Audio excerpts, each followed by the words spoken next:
সাবধানে যেও। তুমিও সাবধানে যেও। গাড়িটাও তো ওখানে রেখে এলে, এটা নিয়েও আবার। তোমাকে এসব নিয়ে ভাবতে হবে না গুড্ডি, আমি সামনে দেব, ভরসা রাখো। বলছি, আজকে রাত্রিবেলা তুমি যখন হোস্টেলের ঘরে একা রাত কাটাবে, কালকে রাতটার কথা তোমার মনে পড়বে?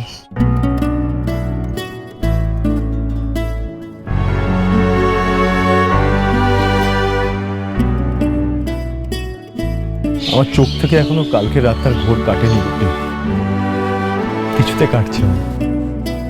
আমার জীবনে পাওয়া এখন অব্দি এটা সেরা সম্পদ, বিশেষ পুরস্কার, আমি কোনোদিন ভুলব না।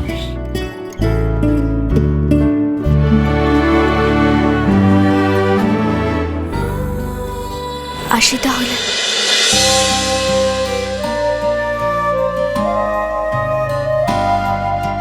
এসো।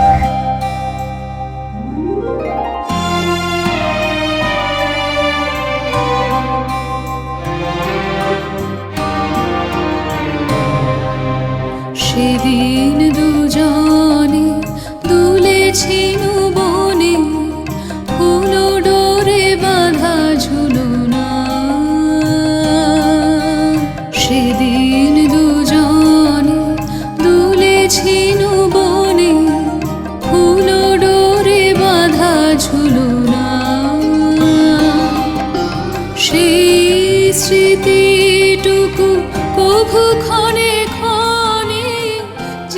I love you, Gutti.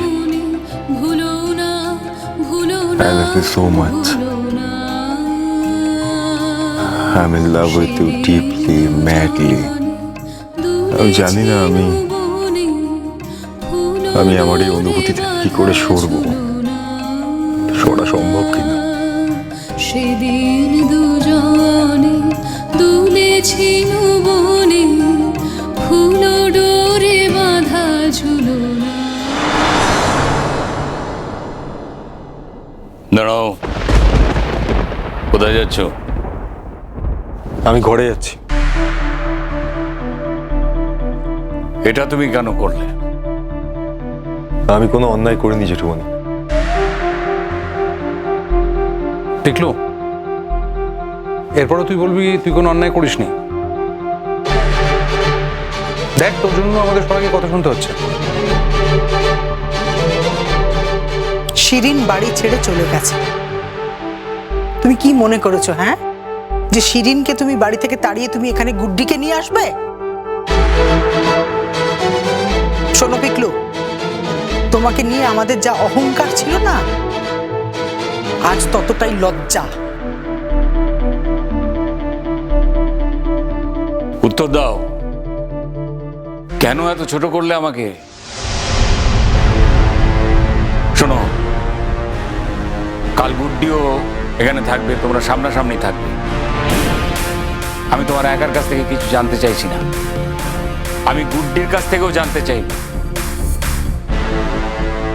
সে আমাকে এত ছোট করলো কেন, যাকে এত ভরসা করেছিলাম, সে কোন সাহসে, কোন অধিকারে আমাকে এত ছোট করলো। আমি তাকে ভালোবেসেছিলাম বলে এইভাবে সে আমার ভালোবাসার প্রতিদান দিল। দেখো জেঠুমনি, তুমি গুড্ডির সঙ্গে বোঝাপড়া করতেই পারো, আমি কিচ্ছু বলবো না, আমার কোনো বলার রাইটই নেই সেখানে। দেখো, সত্যি কথা এটাই যে গুড্ডি আমাকে ডাকেনি। আমি সত্যি নিজের ইচ্ছায় গিয়েছিলাম, গুড্ডির কোনো দোষ নেই। তুমি কেন গিয়েছিলে? তোমার বাড়িতে বউ নেই? তুমি বউকে না বলে চলে গিয়েছিলে, তারপরে যখন ও ফোন করলো তুমি ওর ফোনটাও ধরোনি কেন? কেন তুমি এত অপমান করছো মেয়েটাকে? কোন অধিকারে করছো? আমি কোনো কথা বললে তুমি তো কোনোদিন মেনে নাওনি, আজও হয়তো নেবে না। তবু আমি একটা কথা বলবো, গুড্ডি খুব ভালো মেয়ে। সত্যি খুব ভালো মেয়ে, ওকে আমি খুব ভালোবাসি। কিন্তু শিরিনের তো কোনো দোষ নেই। বিনা দোষে তুমি একটা মেয়েকে শাস্তি দেবে? সবকিছু ঠিক করে নাও বাবা, দু নৌকায় পা দিয়ে তো চলা যায় না। তোমার মা থাকলেও হয়তো এই কথাগুলোই বলতেন। আমিও তো তোমার মায়েরই মতো। আমি জানি তুমি আমার কথা শুনবে না, আমার কথার কোনো দামই তোমার কাছে নেই। কিন্তু আমি বা না বলে পারি কি করে বলো?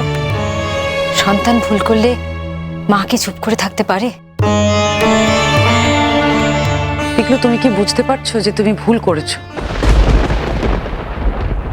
নাকি সেটা তুমি বুঝতেই পারছো না? আমি ঠিক কি ভুলটা করেছি বলবে? তোকে বলে দিতে হবে কি ভুল করেছিস? তুই বুঝতে পারছিস না?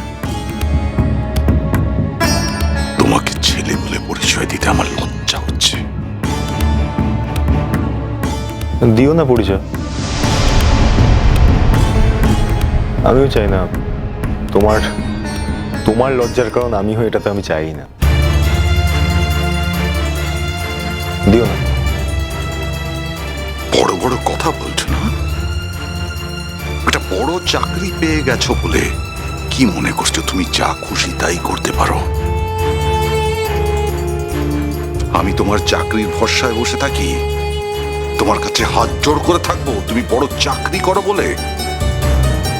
আমার তোমাকে কোনো প্রয়োজন নেই।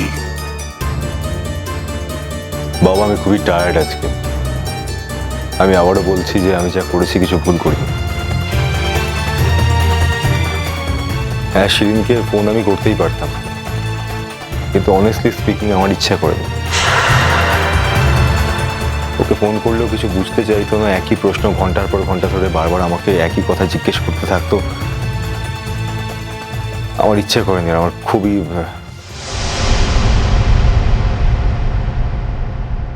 দেখো একটা কথা, তোমরা তো একটা কথা স্বীকার করবে যে আমি একজন অনেস্ট দায়িত্ববান পুলিশ অফিসার। তো আমি নিশ্চয়ই এমন অনেক কিছু জানি আমার কাজের মাধ্যমেও, যেগুলো এখানে উপস্থিত কারো পক্ষে জানা সম্ভব নয়। গুড্ডি পাহাড়ে চলে যেতে চাইছিল। ওর যে ওখানে ঠিক কতটা বিপদ, এটা আমি ছাড়া এখানে উপস্থিত কারো পক্ষে জানা সম্ভব নয়। So being a responsible police officer, okay আমি কিছুতেই এই মুহূর্তে পাহাড়ে যেতে দিতে পারি না। আমি ওকে আটকাতে গেছিলাম, ও শোনেনি আমার কথা। আমি বাধ্য হই ওর সাথে যেতে।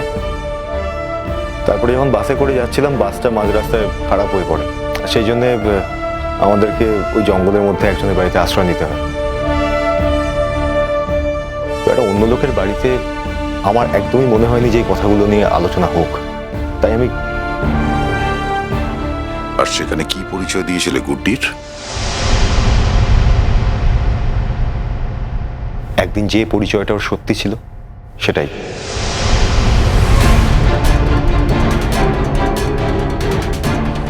তোমার এই কথাটা মুখে বলতে আটকালো না?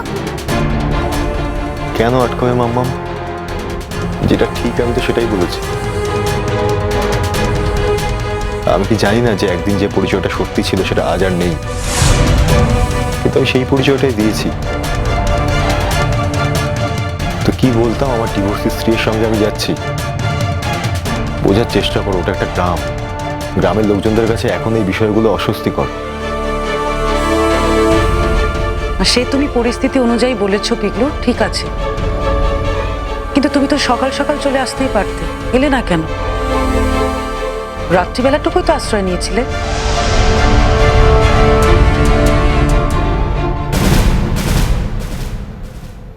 আমি করব শিরিনের সঙ্গে সংসার, তবে আমি গুড্ডির সঙ্গে সম্পর্কটা ছাড়তে পারবো না।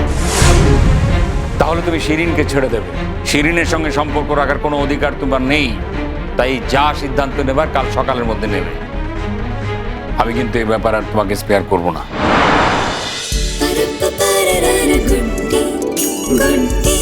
চলো চলো চলো চলো চলো পাল্টাই।